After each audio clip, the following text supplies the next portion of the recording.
नमस्कार, आप देख रहे हैं आवाज इंडिया, देश की भरोसेमंद आवाज और मैं हूं इशिता चक्रवर्ती। खबरों का सिलसिला शुरू करने से पहले आइए एक नजर डालते हैं आज की बड़ी हेडलाइंस पर। अमेरिका में 50 साल बाद नई तेल रिफाइनरी रिलायंस करेगी $300 अरब का निवेश। ईरान इजरायल तनाव का असर, 3000 करोड़ का भारतीय निर्यात संकट में।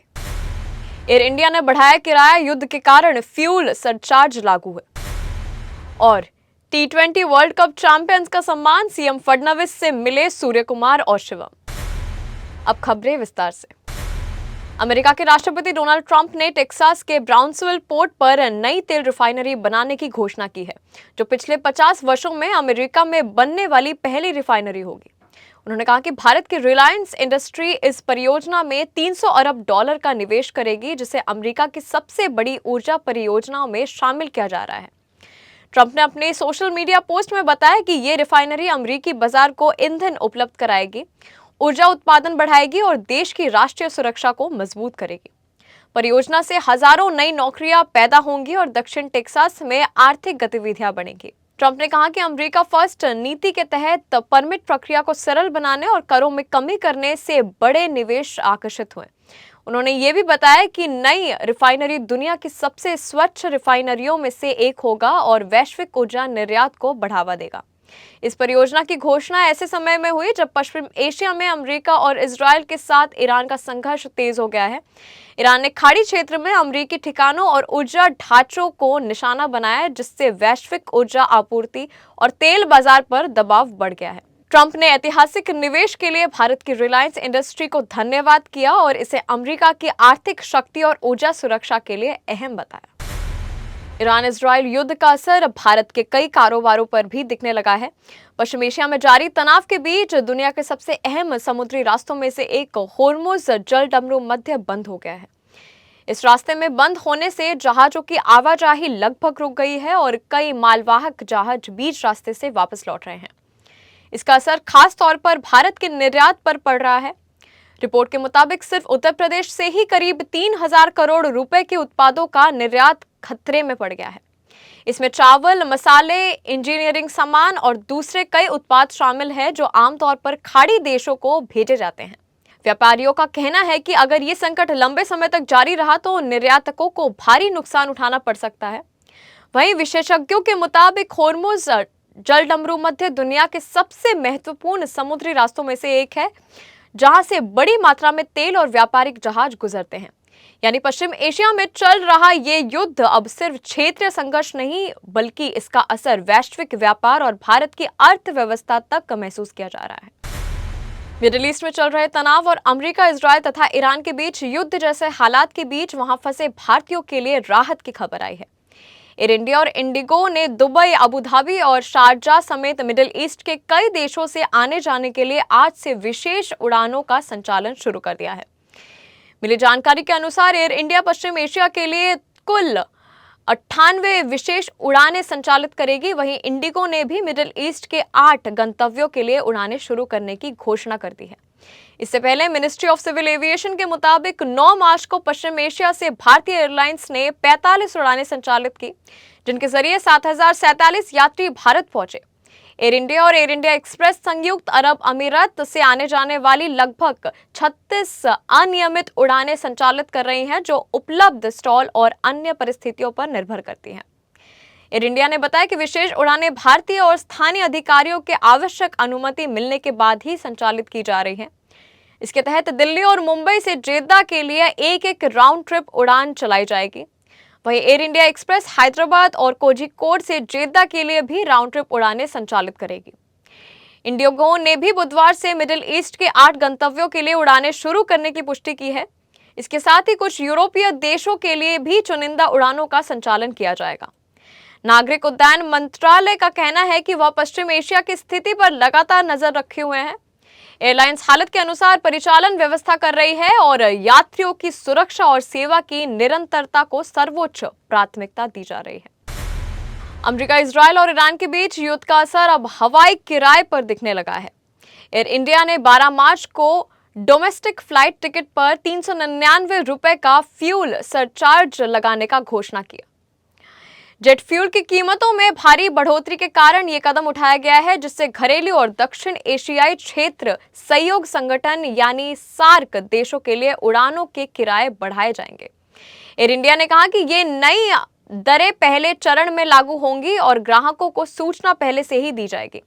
अंतर्राष्ट्रीय उड़ानों में भी फ्यूल सरचार्ज बढ़ाया जाएगा, जिससे अमेरिका, अफ्रीका और दक्षिण पूर्व एशिया के लिए टिकट महंगे होंगे। एयरलाइन ने बताया कि सिंगापुर की उड़ानों पर भी अब सरचार्ज लागू होगा, जो पहले नहीं था। कंपनी ने इसे चरणबद्ध तरीके से लागू करने की योजना बनाई है। एयर इंडिया ने कहा कि ये अहम कदम मिडिल ईस्ट में जारी संघर्ष के कारण जरूरी हो गया है। एयर इंडिया के बयान के अनुसार अंतर्राष्ट्रीय उड़ानों में पश्चिम एशिया के लिए $10, अफ्रीका के लिए $90 और दक्षिण पूर्व एशिया के लिए $60 का फ्यूल सरचार्ज लगेगा। कंपनी ने बताया कि फ्यूल सरचार्ज को 3 चरणों में लागू किया जाएगा ताकि दरों में संतुलन बना रहे। विशेषज्ञों के अनुसार मिडिल ईस्ट में युद्ध और ऊर्जा बाजार में उथल-पुथल से वैश्विक विमानन लागत पर असर पड़ा है। यात्रियों को नई दरों के अनुसार टिकट बुक करना होगा। मिडिल ईस्ट में बढ़ते तनाव और ऊर्जा आपूर्ति पर पड़ रहे असर के कारण भारत के कई शहरों में कमर्शियल रसोई गैस की कमी देखने को मिल रही है। इस संकट का असर होटल और रेस्टोरेंट उद्योग पर साफ दिखाई दे रहा है। तेल और गैस सप्लाई में आई रुकावट ने कारोबारियों की मुश्किलें बढ़ा दी है, खासकर ऐसे समय में जब रमजान के कारण खाने पीने की मांग बढ़ती जा रही है। हैदराबाद में कई होटल और रेस्टोरेंट गैस की कमी से जूझ रहे हैं। हालात इतने गंभीर हो गए हैं कि कई जगहों पर रसोई गैस की जगह लकड़ी के चूल्हों का इस्तेमाल करके खाना बनाया जा रहा है। पुराने तरीकों से खाना बनाना संभव तो है, लेकिन इसमें ज्यादा मेहनत और समय लग रहा है। हैदराबाद का मशहूर शाजी हाउस रेस्टोरेंट ने संकट से प्रभावित हुआ है। बिरयानी के लिए प्रसिद्ध इस रेस्टोरेंट में भी अब गैस की कमी के कारण लकड़ी के चूल्हे पर बिरयानी तैयारी की जा रही है, ताकि ग्राहकों की मांग को पूरा किया जा सके। जानकारी के मुताबिक पेट्रोलियम कंपनियों ने डीलर को फिलहाल होटलों और रेस्टोरेंट को कमर्शियल गैस सिलेंडर की सप्लाई रोकने का निर्देश दिया है। इस फैसले से होटल कारोबारियों की चिंता और बढ़ गई है।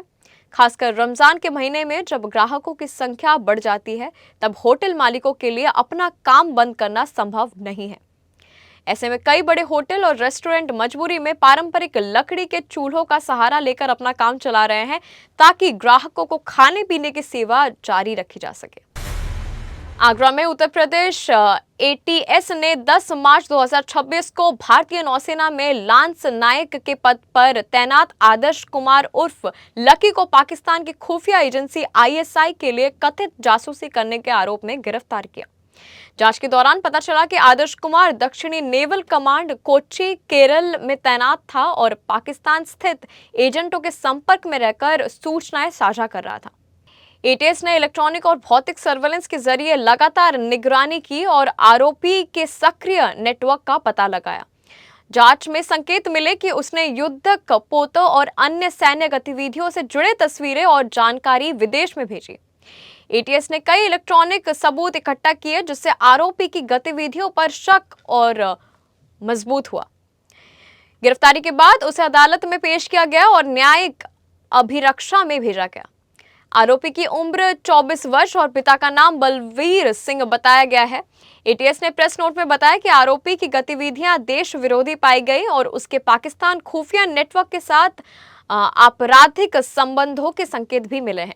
जांच में यह भी सामने आया कि आदर्श कुमार ने रणनीतिक महत्व की सूचनाएं साझा की, जिससे राष्ट्रीय सुरक्षा को खतरा उत्पन्न हुआ। मामले की जांच अभी भी जारी है और एजेंसी पूरे नेटवर्क की पड़ताल कर रही है। देश के कई हिस्सों में मार्च की शुरुआत के साथ ही मौसम का मिजाज तेजी से बदलकर नजर आ रहा है। राजधानी दिल्ली में गर्मी ने समय से पहले ही दस्तक दे दी है। मौसम विभाग के मुताबिक आज दिल्ली का अधिकतम तापमान 37 डिग्री सेल्सियस तक पहुंच सकता है। दिल्ली के बेस स्टेशन सफदरजंग वेधशाला में हाल ही में अधिकतम तापमान 35.7 डिग्री सेल्सियस दर्ज किया गया है, जो सामान्य तापमान से करीब 7 डिग्री ज्यादा है। मार्च के पहले सप्ताह में इतना अधिक तापमान दर्ज होना पिछले कई दशकों में असामान्य माना जा रहा है। मौसम विभाग के अनुसार दिल्ली और उत्तर प्रदेश के कई इलाकों में आने वाले दिनों में भी तापमान सामान्य से ऊपर रह सकता है। वहीं महाराष्ट्र में भी गर्मी का असर बढ़ता नजर आ रहा है। मुंबई, ठाणे और विदर्भ के कई इलाकों में तापमान तेजी से बढ़ रहा है और लोगों को मार्च की शुरुआत में ही गर्मी का सामना करना पड़ रहा है। हालांकि देश के अन्य हिस्सों में मौसम का मिजाज अलग है। दक्षिण भारत के कई राज्यों जैसे केरल, तमिलनाडु और कर्नाटक में अगले कुछ दिनों में हल्की से मध्यम बारिश की संभावना जताई जा रही है। इसके अलावा पूर्वोत्तर और पहाड़ी राज्यों में भी बारिश और बर्फबारी का दौर देखने को मिल सकता है। T20 वर्ल्ड कप 2026 जीतने के बाद भारतीय टीम के खिलाड़ियों का सम्मान लगातार जारी है। इसी कड़ी में भारतीय टीम के कप्तान सूर्यकुमार यादव और ऑलराउंडर शिवम दुबे ने मुंबई में महाराष्ट्र के मुख्यमंत्री देवेंद्र फडणवीस से मुलाकात की। दोनों खिलाड़ी मुख्यमंत्री के आधिकारिक निवास पर पहुंचे, जहां मुख्यमंत्री ने उनका गर्मजोशी से स्वागत किया और उनकी शानदार उपलब्धि के लिए उन्हें सम्मानित किया।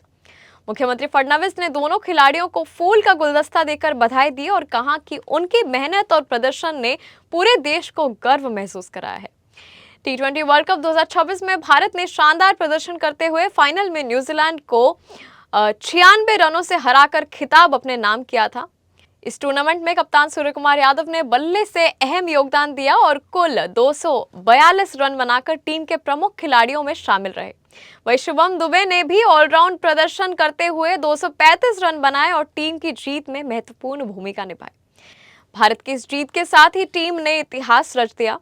भारत T20 वर्ल्ड कप को 3 बार जीतने वाली पहली टीम बन गया और लगातार दूसरी बार ये खिताब अपने नाम किया। मुंबई के मुख्यमंत्री से मुलाकात के दौरान खिलाड़ियों ने अपनी खुशी जाहिर की और देशवासियों के समर्थन के लिए आभार भी व्यक्त किया। बॉलीवुड अभिनेता राजकुमार राव ने अपनी मां की 10वीं पुण्यतिथि पर सोशल मीडिया पर भावुक पोस्ट शेयर किया। उन्होंने अपनी मां की एक तस्वीर साझा करते हुए लिखा कि आज 10 साल हो गए मां, पर आपकी कमी हर रोज खलती है।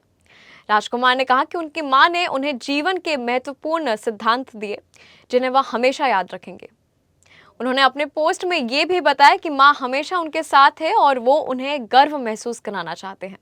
राजकुमार राव ने अपनी मां को अपनी सबसे अच्छी दोस्त भी बताया और कहा कि वो हमेशा उनकी यादों को अपने साथ रखेंगे। उनके मुताबिक ये समय उनके लिए भावनात्मक रूप से बहुत खास है और मां की कमी हर पल महसूस होती है। आपको बता दें, उनकी मां का निधन 2016 में हुआ था, जब राजकुमार फिल्म न्यूटन की शूटिंग कर रहे थे। उनके पोस्ट से फैंस और सेलेब्स ने भी संवेदनाएं व्यक्त की हैं और उन्हें सांत्वना दी। आज की खबरों के सिलसिले में बस इतना ही। आप देखते रहिए आवाज इंडिया, सच्चाई की खोज। तब तक के लिए नमस्कार।